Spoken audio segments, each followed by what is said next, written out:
Hey, it's Manly Parks and welcome to another episode of the Brandywine Angler. I recently got my hands on some of the new micro worms from Z-Man. It's part of their micro finesse collection.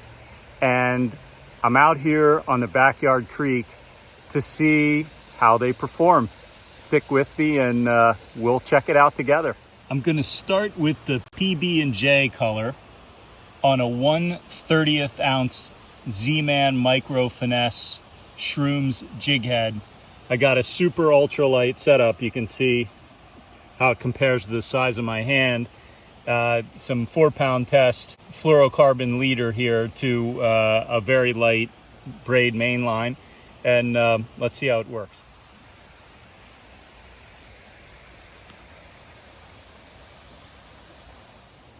Trying to get a little bit of a sense of the underwater action of this thing.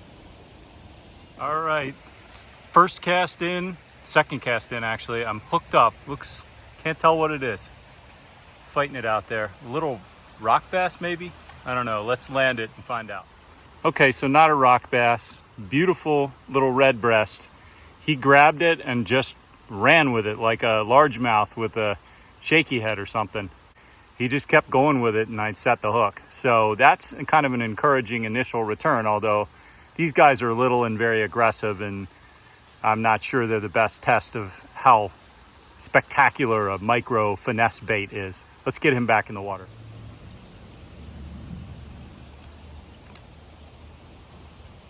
Off he goes. Another fish on, like 2 casts later. This guy grabbed it the second it hit the water and just totally ran with it. Looks like another red breast. Let's get him in. Yep, another red breast. There he is with the lure. Amazing, he really hit it hard and took it aggressively. Let's get him back. And he's off. You know, one thing about those red breasts, they're plentiful in these creeks in southeastern Pennsylvania around the Philadelphia suburbs, but they're, first of all, really, really beautiful. Second of all, a lot of fun to fight. They pack quite a bit of punch for their size, and on the super ultralight tackle we're using, it's pretty fun. You just downsize to, make your rig suitable to fight those fish, and it's also necessary to really have the appropriate casting distance for these ultralight lures. One other note about equipment, you'll see I have really high-vis line on this rig. Of course, I use a fluorocarbon leader, so that's not really impacting what the fish see, but it's super helpful for me because if I'm dead drifting this lure, I kind of want to see what happens with the line. I might be running a little bit of a slack line drift, and seeing the line clearly really helps me know when I've got a hit, even if I'm not tight lining it to feel that hit. 2 casts later, and it's now a multi-species outing. Although he just flipped off as I was turning my camera on. I had a little, maybe a 6-inch, 7-inch smallmouth. He hit it very aggressively as well. One thing I really like about this lure is that I like that you can sort of fish it like a worm. This PB&J color is really kind of a nice natural worm color, but you can also sort of fish it on a retrieve and it looks like a bait fish. So it's pretty flexible on this ultralight head I'm working with. 2 casts later, another little red breast who grabbed it and held on very well. Just seems to be very effective. I've only gone that far from the weight in, so there are nice numbers of fish in this creek, but this lure is definitely producing. Very next cast, another little red breast. They're getting smaller, just slaying them so far. Very next cast, another red breast. A little more size to this guy. He's pretty. Let's take a closer look. There he is, and definitely a him. He's got his bright orange spawning colors going, beautiful blue sides, turquoise sides, and turquoise stripes on the cheek, the long black ear of the red breast. So one amazing feature of these Z-Man lures, the Elastec, this is after whatever it's been, 4 or 5 fish. It looks exactly the same as when I rigged it up at the beginning of this trip. I mean, there is no damage to it. You can fish this stuff forever. Yes, it's more expensive than traditional soft plastics, but it is very durable. And if you're in a situation like this that's loaded with panfish, and you just don't feel like getting your tail torn up every 4 casts, Elastec's pretty tough to beat. Next cast, very next cast, we have a fall fish. So we're going, this is species number 3 for the evening. Here he is. He's really wiggly and he's delicate. I got to get this guy back quickly, but they're pretty. Oh, he swam away strong. Literally the very next cast, red breast. Another pretty fish. This guy really gobbled it. Got to do some surgery. All right, that hook came out really easy. Off he goes. Safe and happy. Well, maybe not happy, but safe. Very next cast. What do we have here? Little red breast, it looks like. Yep, little red breast. Looks like a female. The washed out colors are more like the female than the male. So all of these fish I'm getting on this one structure. So you have kind of the creek, you can see the current's flowing towards me. And you have this thing in the creek, in the middle of the creek, and there's a little bit of a deep spot off to the end of it. And so the water's got to come down and go around that obstruction and through that slightly deeper spot. And all of these fish are in the area kind of below that. That's a pretty classic sort of a structure in a creek like this. You get something redirecting the current flow around a point, and those fish will just kind of sit behind that, down and out of the current or off to the side, and wait for minnows or worms or small, insects to be washed down and through that area, and they just sit there like food's being brought to them on a conveyor belt. So it's a classic spot. Doesn't surprise me that it's holding a whole bunch of these fish. Very next cast, second it hit the water, that looks like a smallmouth. It is a smallmouth. Here he is. He's pretty standard smallmouth size for this little creek. They fight great. They're very wiggly in the hand. This guy's cooperating, but often they're like a trout. They're super wiggly. Let's get this guy back. So very next cast after the smallmouth, same spot I was telling you about.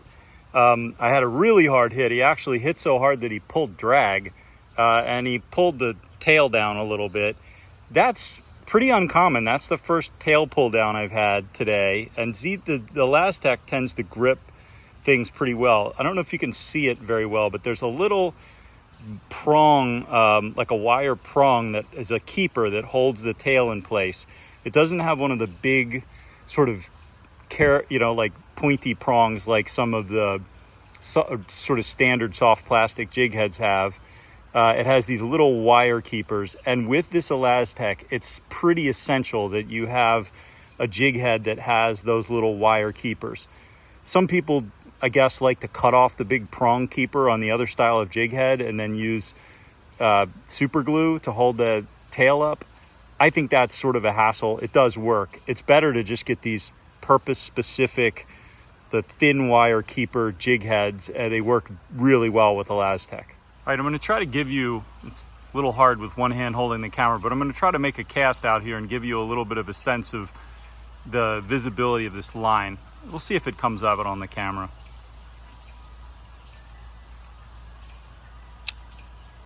I already have a hit. Oh, fish on. So I was just about to leave this spot, made a final cast and got another little red breast. Still here. This time I casted kind of over there. There's a little spot that sometimes holds fish, and nicer red breast. This guy fought pretty well. He's not huge, but he was capable. Cast it over in that same sort of bankside spot again.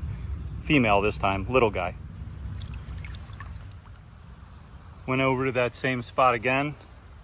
Another red breast. Bigger female this time. Quick lure check. Starting to get some paint wear on the head. Tail, perfect. Just hooked and lost one in the same spot. Little redbreast. He jumped and threw it, which is not exactly a redbreast-like thing to do, but it was fun while it lasted. Yet another redbreast. Back to that same really nice little spot. Well, at this point, I might be able to fish in the spot all evening and keep catching fish. I'm probably gonna move on, but there's a kind of an interesting lesson in this, which is even in these little creeks, and you can see behind me, I mean, it is super shallow. The water's not even halfway up my shins, and probably in that hole, I bet it wouldn't reach my knees. Some of the good holes can just, if they're healthy creeks, they can hold a ton of fish. So if just because you catch, 2 or 3 or 4 fish out of a spot, even in a little creek like this, don't give up on it just yet. Have some patience, and it might produce, twice as many or 3 times as many fish if you just keep working with it. I've been kind of working my way up the creek through a long, kind of slow moving stretch. Few redbreasts in here, just caught one. Nowhere near the action as where we had that good current flow. Also, we had a little rain earlier today, and it's real murky in this stretch. Not clear at all. Next cast, same spot, nice little fall fish. Right in that same spot, just up above me. Let me get this guy back.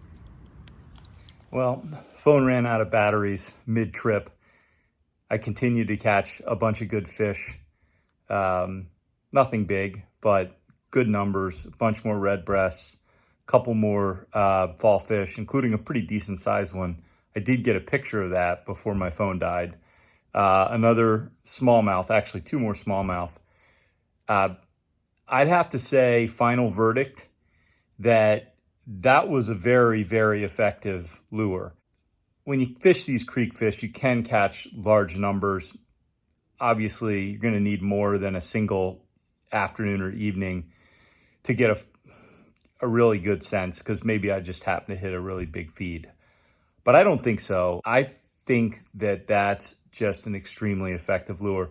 Coming back downstream, I fished that lure essentially like a moving bait. On the way upstream, I was kind of dead drifting in it, working along the bottom. On the way back down, I fished it like a minnow, basically. Caught a number of fish, including 2 or 3 fish in that hole that I caught all the fish in the earlier part of the video in. So it's just pretty impressive little lure. It is important that, as I mentioned earlier, you use the right jig head with those lures.